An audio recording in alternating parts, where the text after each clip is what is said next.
Magandang araw, Pilipinas Velasco. Ako nga po pala si Chilan Pirueda mula sa Pangkat, Agoncillo. Ngayon may hinanda akong spoken poetry na inalay ko sa aking ina na pinamagatang pagmamahal ng ina.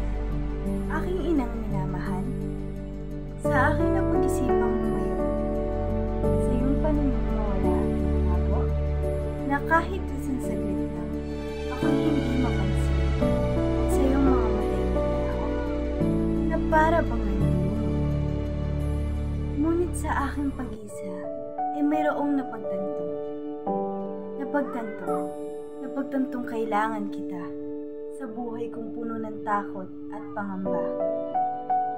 Sa iyo'y wala nang makakapantay. Kahirapan kailanman hindi mo ininda. Buhay mo'y tinaya, mabigyan mo lamang ng magandang bukas at ginhawa. Maging payo at pangaral mo ang nakapagbigay sa akin ng dulong at wastong asal.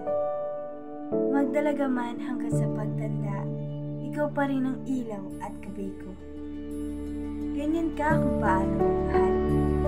Walang katumbas, walang higit pa. Ngayong ika'y malayo, mayroon akong hiling na muli sana ika'y makapiling. Muli, ako nga po pala si Chilan Pirueda mula sa Pangkat, Agoncillo. Ngayon tinatapos ko na ang aking inalay sa aking ina na pinamagatang mahal ng ina. Maraming salamat.